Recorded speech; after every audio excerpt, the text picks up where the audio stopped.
Hi, folks. My name is Jesi. And this is Shelby. And you are listening to a new podcast known right now as SPEW, Shameless Podcast for Egg-Headed Women. And that might change. That might change. Just keep an eye out. So this is a brainchild of my friend Shelby, and she was kind enough to bring me in on this, but I want her to give us all a little overview of how she came up with this brilliant idea. Thank you, Jesi. So this past year in February, I attended Pensacon 2016 and found myself in a panel that was run by Chimichanga, Chimichanga Talk, which is a relatively well-known nerd culture podcast. They held about like an hour panel about the goods and the bads of having a podcast and how they started and where they ended up and do they make money? The answer is no. How could they make money? And they were really candid about it, which I thought was pretty awesome. That's what kept my attention. So I think everybody in the crowd, including myself, started to think about what would I talk about if I started a podcast, especially considering how popular they are now. If you said podcast 2 years ago, people were like, what? Now there's apps and everything, and everybody has a podcast. Mm-hmm. So we deserve a podcast. Absolutely. And that's what I decided. I like to hear myself talk. So I thought, well, you know what? There's no representation for females in nerd culture, and I am a female, and I am a nerd. So when I came home, from Pensacon, I decided this was something that I should really try out, and I didn't want to just talk into a computer by myself and hope somebody was catching it. So I needed a co-host or co-host to my co-host, and I decided that the only female nerd that I knew was Jesi. It's not that I particularly liked her or anything. Obviously, that's a joke. She's awesome. But yeah,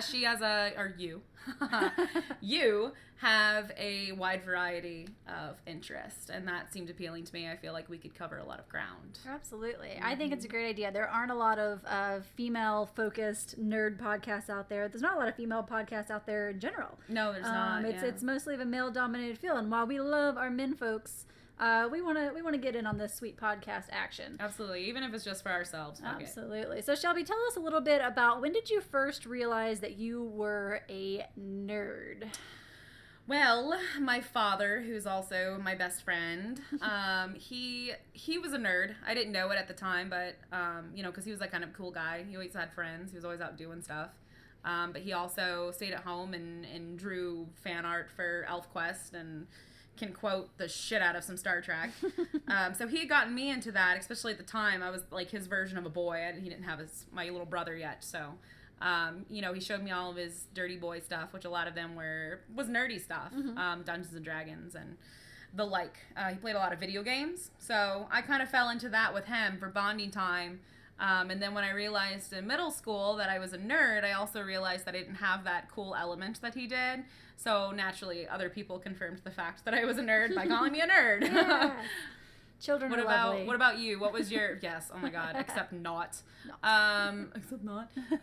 What was your moment that you realized you were a nerd? I was always a nerd. I was a kid that was really obsessed with cats, and I had many cats. All of my clothes had cats on them, or cat pee, or at least cat hair. And my bedroom was covered in cat art. Victorian paintings of cats wearing like really elaborate nightgowns and everything cats. So I was really obsessed with that. So I got teased a little bit for being cat pee girl. And then I was also very into reading, and my favorite book series, as many 90s kids can relate, was the Goosebumps. But I took it to an extreme, and I literally collected all of them. I was obsessive about them. And I would be sitting in homeroom class while all the cool kids would make fun of me for reading for fun. Because, yeah. Was Goosebumps the same as that? Are You Afraid of the Dark? Are You Afraid of the Dark? Goosebumps predated Are You Afraid of the Dark? And I think that like it was, there was this period in the 90s where like being scared as a child was like a good thing. Yeah, it was cool. Like kids weren't like wrapped in bubble wrap back then. Right. So like, scaring your kid was like part of the fun of growing up. So give them horror stories to read. Yeah. So yeah, that was a big part of it. But I was super into all that stuff. Are You Afraid of the Dark? Crypt Keeper, Tales of the Crypt. That was my first crush. I was really? Yes, the Crypt Keeper. He's so charismatic. That is nasty. It is gross. Actually, my first crush was Alvin from Alvin and the Chipmunks. But that count as, I guess that would count as necrophilia.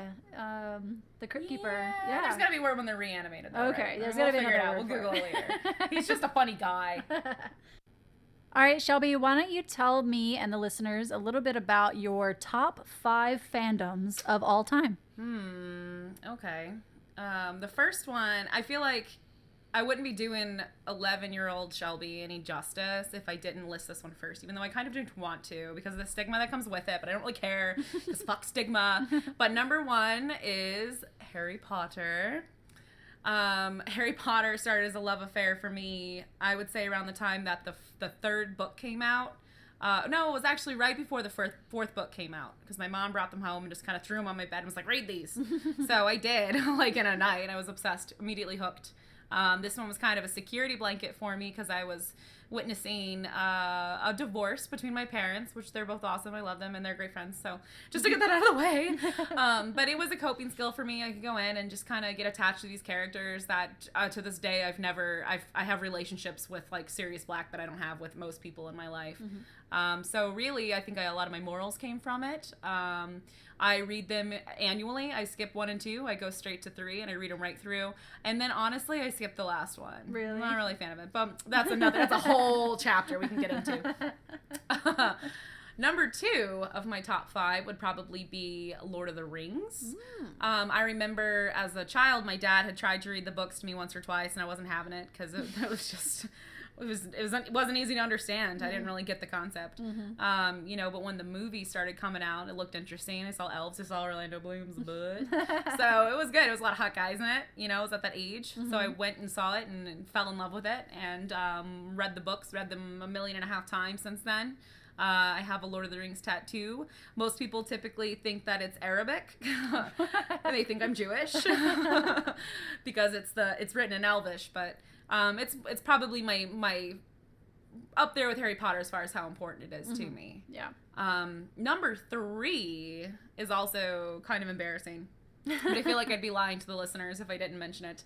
World of Warcraft. So really? World of Warcraft. Yes, there's like maybe one. I'm one of like 11 people that still play. I am a level 100 human paladin. Paladin all the way. What's up? I've been playing since vanilla, which was like, I want to say 11 years ago now. It's pretty much the reason that my high school career went to shit. That's why I don't have any friends. That's why I look like I'm 40. I'm only 25. That kind of thing. It ruins my life. You're still chain smoking from the stress of World of Warcraft. I am absolutely. But it's not just the video game for me. I'll go through phases where I don't play for like 7 months. It's the art. It's the background. It's the characters. It's the stories. There's books that are amazing, written by this lady named Christy Goldie. Oh, wow. And she embodies these characters that I get to fuck around with on a virtual world so well. And yes, I'm looking forward to the movie. I would say number 5 or number 4 would be Game of Thrones. This one's kind of weird for me. I don't really like to talk about Game of Thrones that much. So there's days where someone would be like, oh, do you like Game of Thrones? I'm like, not really. Because I don't want to talk to someone that is like, man, have you seen, like, what happened to Jon Snow? What happened to this? Oh, my God. Oh, what do you think's going to happen? I'm like, motherfucker, I know what happened because I picked up a fucking book. Like, pick up a book. I've actually had full-blown conversations with people that had no idea they were books, and they're into, like, season 5, which is insane. Now we're on the same level as those lowly TV watchers because it's caught up. I know. And so now I'm like, I don't know what's going to happen. Yeah. And I feel like an ass. I do too. I don't like it. I don't like it. I don't like change. Okay? I don't like it. I'm against it. I am. I don't want it. On principle, I'm against change. Another reason that I haven't started this new season. I know it just started and I haven't. I wasn't really happy with the last season. I was kind of finding myself towards the end, forcing myself to sit down and watch it. And I'll catch up. I have to. As a nerd, I got to know what's going on. I don't like people to know stuff if I don't know it. Right. I've been enjoying it only because I feel like the show was dragging a little because they were kind of hoping that maybe George would go ahead and write another book. Yeah. And so they were dragging and trying to pull it out as long as they could. And now that they're like, okay, it's too late, we're already caught up, like, every episode has been a, like, sort of episode where, like, something crazy happens to everyone. There's no filler, there's no, like, Bran walking through the woods with his dog. For like 5 fucking minutes. Yeah. So that's kind of a good thing. Absolutely. Well, I mean, like, as another thing, too, that kind of irritates me is that, prior to the show coming out, there were so many great, fan theories of how it was going to end online. That was like part of the fandom for me, was to go on and Google and like go on Reddit and see what people are saying, like, and they have these great theories that, I mean, just were mind-blowing. Like George Martin himself could not have thought of them. Yeah. And now there's so many, and because social media is terrible and like the overlord of everything, I think every single possible ending for that series has already been put out there by fans, and now he's kind of like, well, fuck it, I can't do anything. I think the same thing happened with Harry Potter, but like I said, that's another podcast. Series that have been ruined by the masses, by the internet. So my number 5 is, and I'm not going to go on a tangent this time, but my number 5 would probably be Godzilla. In general, there's I mean, it's an endless universe to get into. I mean, you've got the Godzilla movies, and then a lot of the more popular Kaiju got their own movies, and you gotta watch those ones, and then they had Bad Guys, and you gotta watch those ones, and then there's TV shows, and so really I would say anything that's the Toho Studios in general. I like cheesy costumes and little Chinese men. Japanese men. Wow. Gorgeous little Japanese men. Ouch. They're cute. They're cute. You know what I think is so interesting about your top 5 fandoms is that we don't intersect a lot on our top 5 fandoms. No, I can't imagine. That's one of the, I mean, we kind of cover our bases. Yeah, you know what I mean? really it's pretty cover cool. the nerd bases. So what would you say your top 5 would be then? Well, the one place where we do intersect is number 1, Harry Potter. Harry freaking Potter is, he's central to a lot of people, our lives, in our age group. He's central to our lives, and I think it's because we grew up with him. You know, I got in a little late. I jumped on the bandwagon a little late, and I was kind of against Harry Potter at first because I was one of those kids who was like, if it's mainstream, it can't be good. Yeah. If everyone likes it, it's gotta suck. And but then I saw the 3rd movie, and I was like, okay, this is actually kind of great. I think I'll go read all the books.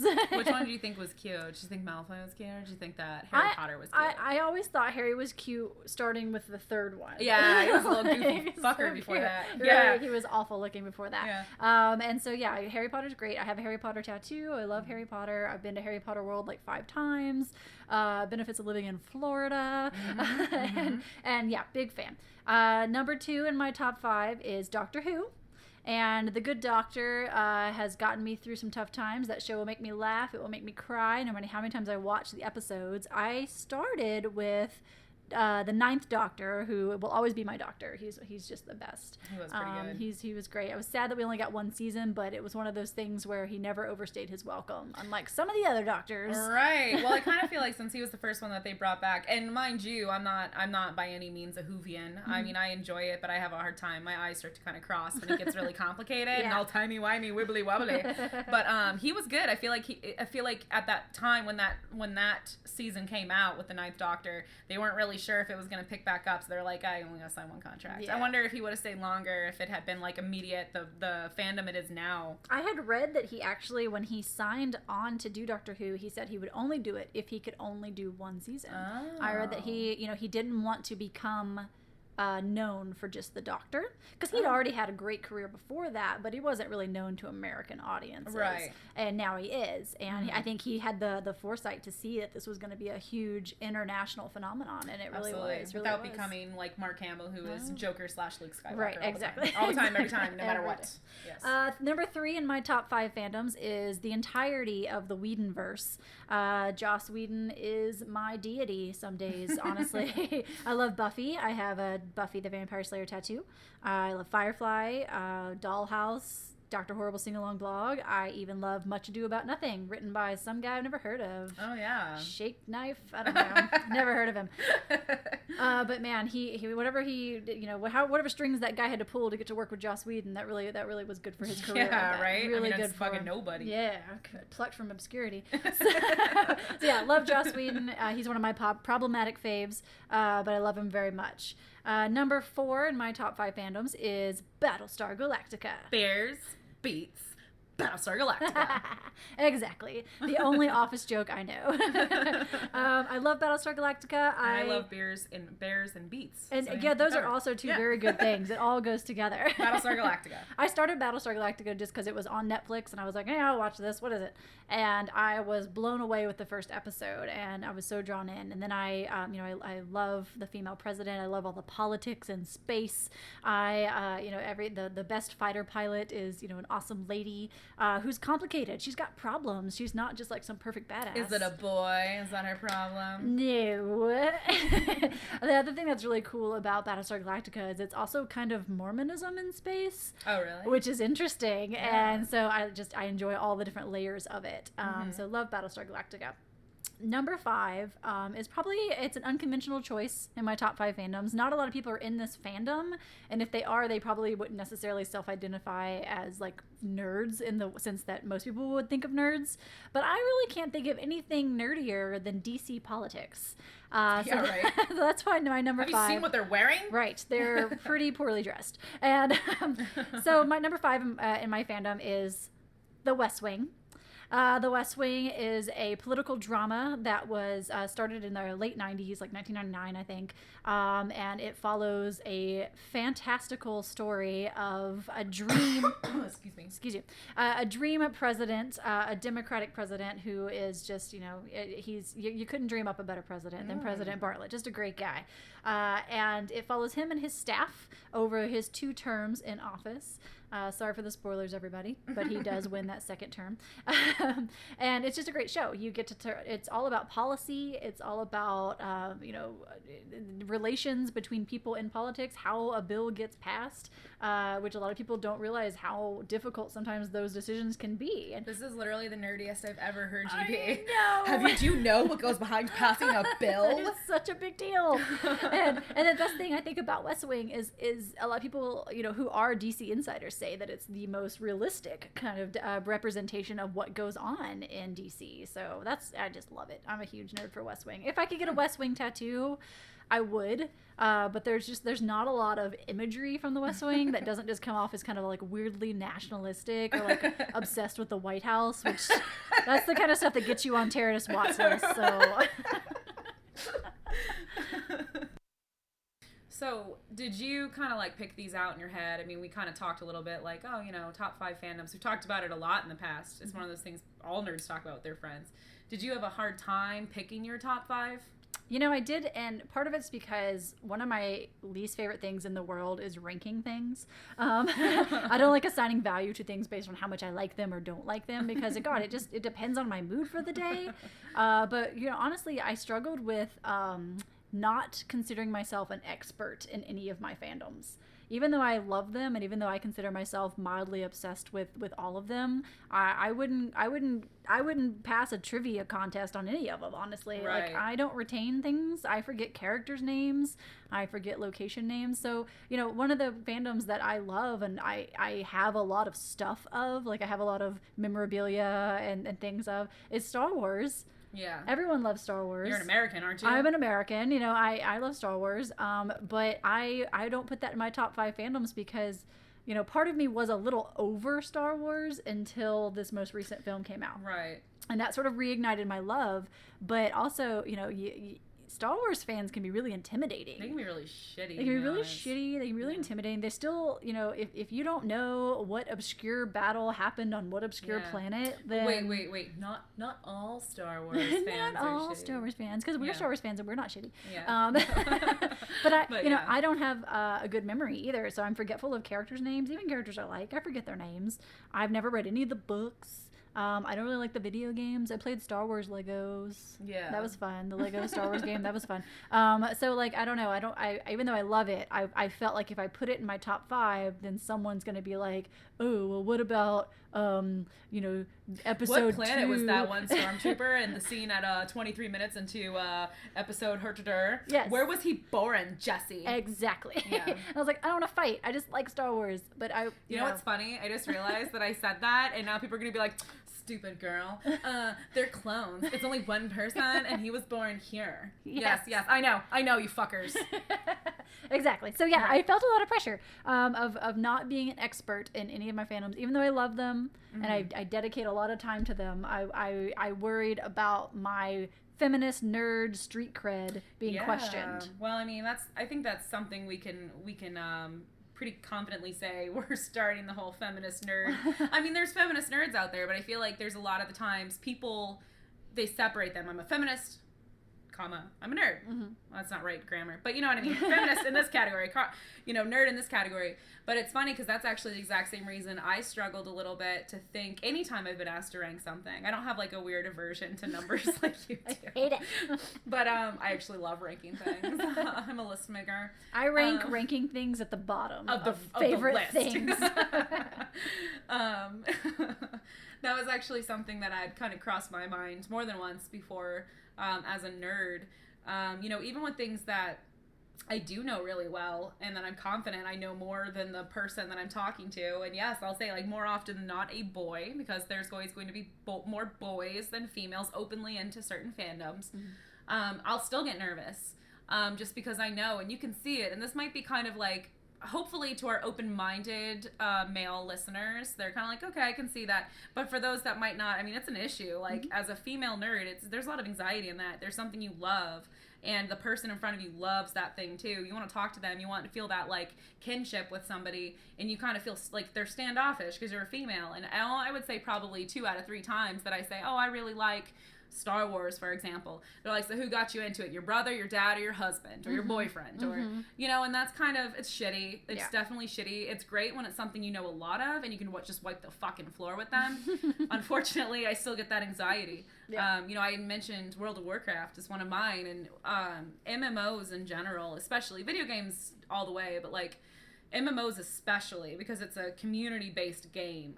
You know, the amount of harassment, luckily I've never really gave a shit, but the level of harassment and shit-talking and like hate that you get from some of the male players because you might not understand something. I mean, who goes into something knowing everything about it, right. You know? Yeah. So if you don't understand the what the fuck is the word, the algorithms that go behind picking certain gear, and like all of a sudden if you're a woman that doesn't know that stuff, that's why you don't know it. So right. It's kind of frustrating for sure. I feel like I would really only want to talk about the things I know everything about. That way I have that defense up. I can't really ask questions as a woman, as I'm sure you know. Yeah, you know, and I've had that same experience with video games. I actually play a lot of video games, and I have a niche of kind of games I like. I like sandbox, you know, open world style games where I can create a character, and like I like those games, but I don't like to tell a lot of people that I'm really into video games, because I know many of them would consider me a casual gamer, as if that's a bad thing.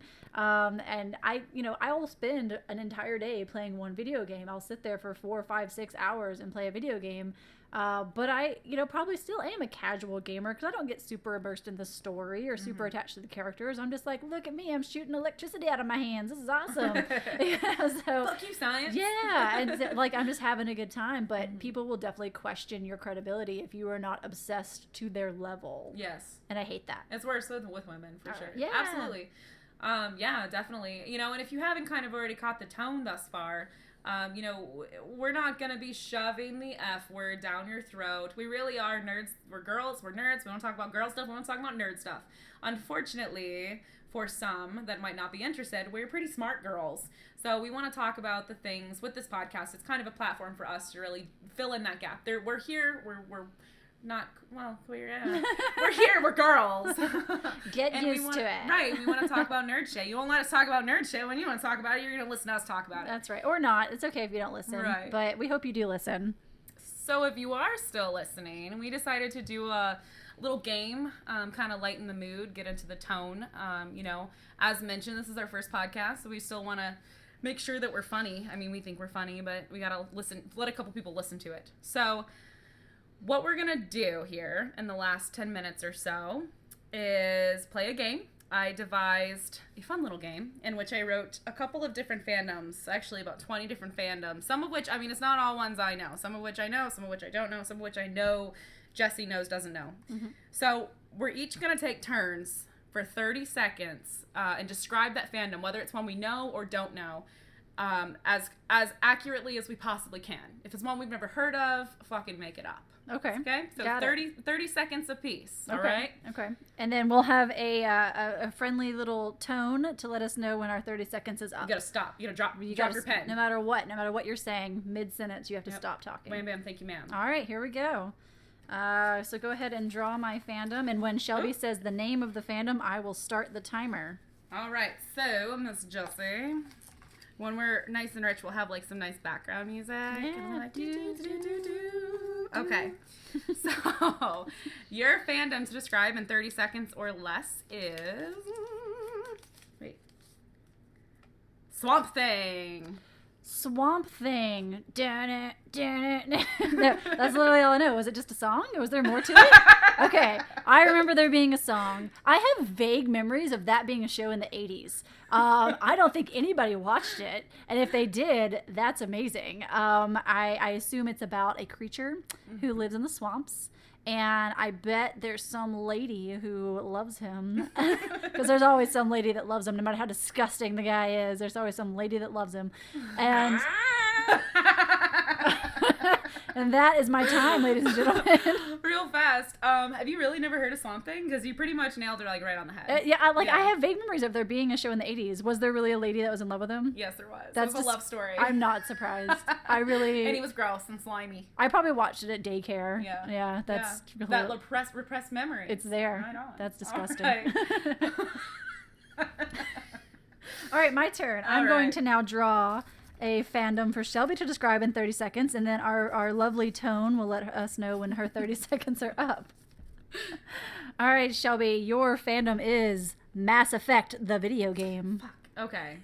Mass Effect is kind of like Star Wars, The Old Republic, because I think it's the same company that developed it. See, now I feel pressured because we said, like, I don't know video games that well, okay? You play a guy who fucks a bunch of aliens, yes. Ew. Stuff explodes. You get options to respond certain ways to sway the story the way you want it, so it's very, like, RP orientated. Mm-hmm. There's a mean bald lady. I've never played it, but I've dated guys who've played it. Okay. Yeah, so I've seen, like, all of them. And your time is up. Whoops. I hit the button again. Do it again, just for fun. Just for fun. I can't do it. I can't do it on command. It has to be natural. Right. You know, it's super funny because I tried to play Mass Effect once, and there's no pause feature in the cutscenes. Oh, for real? And it's like 90% cutscenes. I was like, no, sometimes I've got to go to the bathroom. You don't have sex, though? I thought you have a lot of I sex. think you do. I didn't get that far because I was like, I can't even pause. Our sound effects are out of control. We need an intern. If anyone wants to be our intern, our sound effects are out of control. All right. So, okay, next one, Miss Jesi. Okay, I'm ready. All right. So your next one to describe in 30 seconds or less, but 30 seconds ideally, would be... Oh, you lucky bitch. Skyrim, go. Skyrim. Okay, I actually really love Skyrim, but I'm probably gonna fuck this up. That's not the time. That was not the time. Our sound effects are messed up. Words are always funny. Continue. I love Skyrim. I played it a lot, but I would probably fuck up describing it because at the same time I was playing Skyrim, I was also playing Dragon Age and reading Game of Thrones. And there's a lot of fantasy world, but you are a person exploring a really awesome open world and fighting dragons. Yes. Yay! Time up. Awesome. Very good. All right, Shelby, let me go ahead and pull one out of here for you. Hopefully you get one that you've literally never heard of and know the pain. Mass Effect's pretty close. That was a good one. Mass Effect. It looks like a beautiful game. I really want to try it again one day. Yeah. All right, I know you know this one. Your fandom is Rocky Horror Picture Show. Oh, jeez. Okay. Oh my god, where do I start? There's so much to say. Oh my god. Okay. Rocky Horror Picture Show was a musical that was a cult classic, and all of our parents loved it, and probably we were all, if you're like under the age of 35, you were probably conceived to it. So it's about these two white bread people who go and meet like an awesome hot transsexual, transvestite. It's okay to say it this one time because that's what he called himself. There's awesome music. There's a guy in a bikini. There's elbow sex. Yes. And now they're remaking it, and it looks really good. That's all you get to say. I said a lot, though. I'm That was really good. One. That was a good summation. All right. This is my final drawing, my final chance to prove my nerddom. Let's see what you get. Alrighty. Nerddom by proxy. Your next one is... Game of Thrones. Game of Thrones is the epic story of Westeros and the throne, dropping. yeah, and the throne is the throne, and basically everything started a long time ago with a lot of people whose names I can't remember because they were never really main characters, and the Kingslayer killed the Mad King, and then Robert Baratheon became king. Wow. And then he died, and so Cersei Lannister wants to be queen, but She's an asshole. she's an asshole. Perfect. All right, good fart big old noise. fart. All right. All right, Shelby, this is your last chance. Okay. See how many names you Pull can me a drop. hot one. I'm having trouble picking one. I have Go. hand issues. All right. You wrote this as 2 words, but it is 1 word. All right, in 30 seconds or less, describe to us supernatural. Ooh, okay. Okay. It's kind of like a pervert's version of Buffy the Vampire Slayer, I kind of feel. I don't know Buffy the Vampire Slayer. I don't really know Supernatural that much. 2 hot brothers, may or may not be having weird incestual makeout scenes. I have learned from Tumblr. A really hot car, vampires, witches in the wardrobe, all kinds of bad shit, and they fight it, and they're salt, and one's an angel. Damn it, right? One's an angel. Okay. Yes, good. one is an angel. All right. I used to be really into Supernatural, so that was pretty close. I wanted to be into it. That was one. It's on my list. It's a jump the shark kind of show, All right. but I still love it. So we're about at the end now. We want to keep this at, we'll see how you guys feel. We'll see what we do in the future. We do have a couple of things planned. Jesi, what exactly do we have planned for our future podcast? We are soon going to be doing a podcast from outer space. We are going to, we have a trip to Mars Who the planned. fuck is funding that?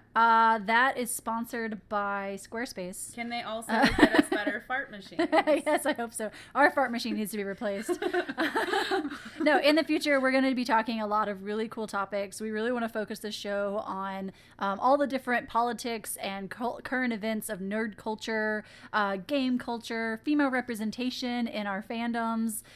We want to have some guest speakers, some musical we got acts. some cool friends. I mean, we don't want them to be on here too much because we don't want people to be like, well, where's that person's podcast? Like, Right. these two ladies. Yeah, we don't want you guys to get like really high expectations Right. from other people. We want you to stay low with us, Absolutely. so we never disappoint If they get you. too cool, we'll fart machine Yes, them. yes. But But we'll have some giveaways. We'll do some more games. Mm-hmm. We'll do a lot of really fun stuff coming up. I'm really excited. And Absolutely. next week's podcast is going to be an epic one for sure. From space. From space. Don't quote that. Don't. From space. From space. It's definitely going to be in space. From Jesi's space. All right, so this is Jesi And this is Shelby. signing off with SPEW. Thanks, folks. Thanks.